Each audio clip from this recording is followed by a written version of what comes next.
Bards, let's start with Where's Wedders at the beginning of the program. And where is Wedders, Grant? I don't know. Let's find out. Gentlemen, I'm right here. Here, right now, right here, right now, right here, right now, right here, right now, right here, right now, right here, right now, right here, right now, right here, right now. You're wasting time, Wedders. What am I doing? What do you want me to do? Say something funny. No, you can't tell someone to say something funny. It doesn't work.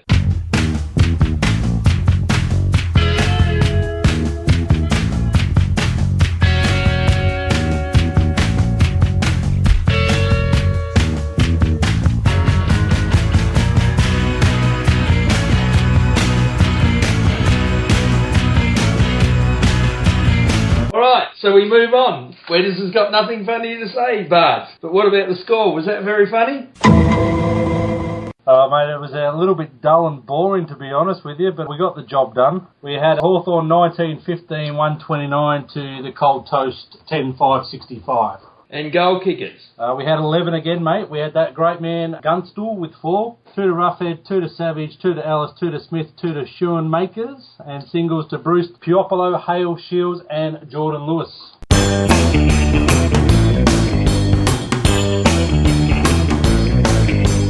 Now, I got really excited before this game because as excited as you can get about the Gold Coast game. I read on Saturday that, and bear with me on this, you can see this on the screen now, but the Herald Sun said that the Hawks had employed an injury management plan omitting big man dead aroused with an ankle, and Hawthorn would be without Cyril, as in the breakfast cereal, O'Reilly. And I thought, well, that means Ruffy and Cyril playing. But then, unfortunately, on Sunday, they came out with this next one, which said we were wrong. We apologise to Jared Roughhead and Cyril Rioli, appeared incorrectly in yesterday's paper.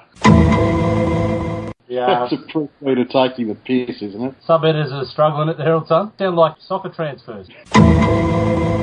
Wedders, you went trotted down to the pub. How did you see it? Because we didn't see much of it. I saw half of it. I turned it off at half time. It was the most boring crap I'd ever seen in my life, to be honest. That was it? I've got a real issue, and it's a discussion for another day, around this expansion plan of the AFL where, one, the talent's being diluted, and two, you've got at least 2 matches every week that are not worth watching. And that was one of them last week, was it? Any match involving the Gold Coast or Greater Western Sydney, it's not worth watching. All right, Bards, how did you see the game? Yeah, a bit similar. To be honest, I did have the phone out a couple of times in the last quarter trying to calculate our percentage and see what we had to do to at least hold on to what we had, because it could be important. Once I knew that we were sort of holding out, I wasn't really interested. I thought they did what they had to do. They decided they'd let Gary Ablett do whatever he wanted to do, and it didn't matter, because when he's got it, he's got no one to kick it to. He ran the marks, did what he wanted. We just sort of cruised around in half rat speed and got the job done without too much fanfare. Did missing that game cost Sammy Mitchell the Brownlow? Well, I don't think he'll be that close, to be honest, but you never know. There's a lot of other blokes have been missing games as well, so we'll see what happens in Monday in a few weeks' time. And what did you think of them continually bombing the ball into the forward line? Yeah, it's something a little bit different. They were just disorganised, to be honest. The systems weren't really there, but I think it was a bit of a lacklustre effort. I think the boys just struggled to get up, knowing there wasn't much they had to do to win the game. So I think it's a case, guys, of that old adage, a bad team will quite often bring you down to that level, you know, and your point's pretty valid. They didn't get up for the game. They didn't need to get up for the game, and you'll see a very different Hawthorn on Saturday. I think so. All right, so let's move on from that game.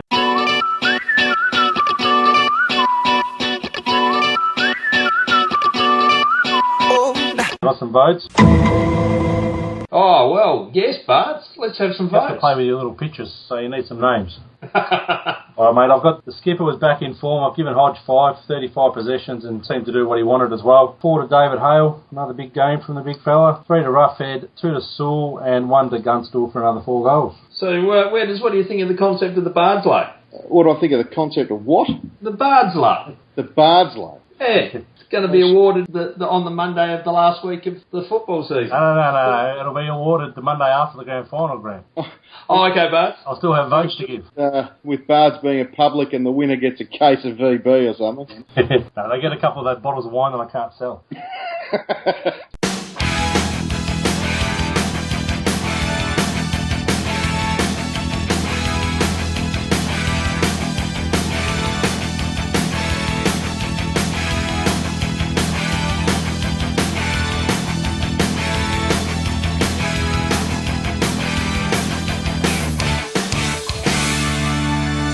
This week's game, and rather unusual time, 4:40, SCG against Sydney. Who wants to lead off? How's this game going to play out? Take it away, Witters. All right. Well, I think it's an interesting game because if Hawthorn win, I expect that we will probably beat the Eagles in Melbourne next weekend and sew up the minor premiership, which means generally not a lot, but this year probably has some sort of meaning to it because it will guarantee us a home final. I don't personally want to be travelling interstate week one of the finals, and that's why this week is important, and I'm sure Sydney view it the same way. That being said, I'm actually going to go probably against the grain and sound a little bit anti-Hawthorn here. Not that that will bother me longer term, because I do think Hawthorn will handle that interstate travel in the finals. But Buddy will come back after 6 weeks off, and we all know that he can rip a game apart regardless of how much match practice he's had. But on that small SCG, a lot has to go right for Hawthorn to win on the weekend. So I just think the Sydney midfield being as dominant as has been all season and their aggression at the ball, I think it'll be a bit of a wake-up call for the Hawks coming into the finals, and we might get done by a couple of kicks. Buzz, I think we'll have to cut that out of the show. Can't have someone actually speaking the truth and a bit of honesty. So, Bud, some real truth. Oh, mate, I reckon that obviously a huge game. We were pretty good against them down at Aurora. Different ground, obviously. You know, for the first half, I'm talking big open spaces. We moved the ball real well. After half time, we went to sleep, and that sort of set in for a while with our footy, and we turned it around after that. So we're playing better footy. They're playing very good footy. The ground does definitely suit them. Yeah, it's a tough one. I reckon we can win the game. Number one thing is that we need to be really competitive in the middle. So I've got written down here, Saul, Mitchell and Lewis are really important. They're our hard bodies against their hard midfield. So they need to do really well and try to work towards a break-even sort of thing there so we don't get dominated, because that's what they did against us last time. And I think the other key is they won't want us to let Gibson loose in the back line. When we played him in the final last year, he had the world record spoils. He just come over the top of everything. So they'll be trying to tie us up there. And I think if we don't get him loose, it might be time for Hodgie to go back there and do the same job, even if it means we've got to play the extra. I reckon that could be a big key in it. They reckon they've got a few tall players that might trouble us. They haven't got a lot of great players up forward. They've got blokes like LRT and Sam Reed that are alright footballers, but none of them are superstars. I think we can get on top there. And yeah, I think a lot of it will come down to just how well we do in the midfield. But I'm picking us to win by 4 goals. Excellent. I think it'll be a close one, and we'll win by 7. Now, players to watch, Bart.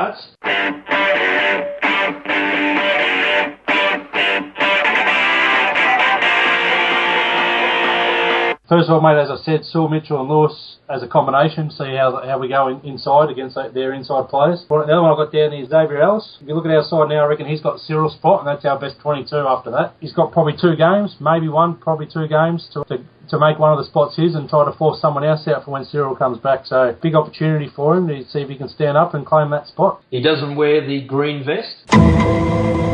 Well, I don't know what they'll do there. Guess they've got to make a decision. Do they give it to the next player out, or do they try to give him more opportunity? He needs game time if he's going to be a factor. I think if he gets a green vest, his cards are done and he will miss out on the final side. If he doesn't, then Clarko still wants him to have a shot at it. So it'll be good to see. I'll bet you any money, Bards, that he wears the green vest looking at that interchange. Yep, I will, because he's the last one into that side if you look at our best players. So it would make sense for him to have it. Depends if Clarko wants to give him the match practice or not. Yeah, well, Gunston might be the other guy, just counting for how we structure up with Franklin, Roughhead and obviously Hale going forward.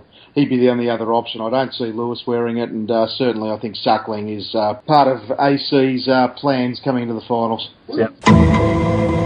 Wouldn't this be the opportunity to rotate Ruffy and Hale off the bench initially to give them a rest going into the West Coast in the finals, and play Gunston forward with Franklin, given how small the SCG is? Yeah, if there's a ground you're going to get away with it, that might be it, because the midfielders probably don't have to do quite as much work between stoppages. smaller distances to cover. But they do seem reluctant to let Ruckman rest now because they want them all for the midfielders, all the rotations. But yeah, it could be an option up there. The other thing too to consider though is that Roughhead did have a week off a couple of weeks back. It's interesting. I don't think either side will show all of their cards on Saturday. Yeah, that's an interesting concept, that. What do you do? It's very important for us, as you said, mate. If we win this, we probably finish first, possibly second if we happen to get done in the last game, but probably first. If we lose it, we probably finish fourth and we go back to Sydney. That won't be at the SCG. It will be at Stadium Australia, but it's still important. I'd really like to see win this one to avoid that trouble. So, in conclusion, do they take the mobile phones off the boys before the game? It worked last time. Yeah, that's what it was. That was definitely why we won last time. Apparently, Xavier Ellis said this morning on Triple M, he's not taking his phone so Clarko can take it off him. As long as he's got his green vest, eh?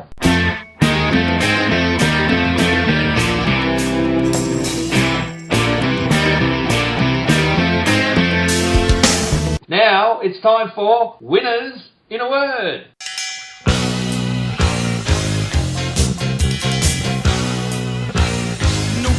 In nasty schools, headmasters breaking all the rules, having fun and playing pool, smashing up the woodwork tools.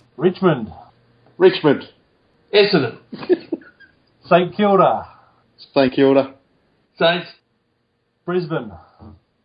Port Adelaide. West Coast. Collingwood.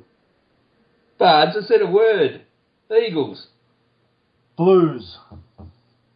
Draw. Blues. Cats. Cats. Roos. Roos. North. Crows. Melbourne. Adelaide. And that was Winners in More Than a Word Occasionally. Oh, that's a shocking segment.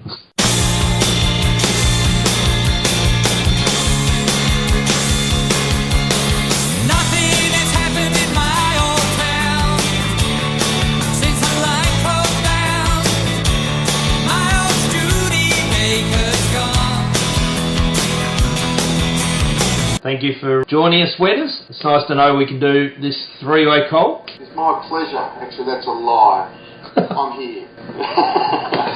Are we going to hear from you next week, Wetters? You will hear from me next week. I will be here working from home on the Thursday. I'll be able to have a chat to you boys and gear myself up to go to the Shepherd Bush Walkabout for the Friday game between the Hawks and the Eagles. All right, Bards, and where are you going to view this one from? I think I'll be sneaking upstairs at work for this one. I don't think I'll be getting away, so I'll probably be on and off watching it, following the rest on the iPad. So hopefully I'm a happy man. All right, well, on that note, go Hawks. Go Hawks. Go Hawks.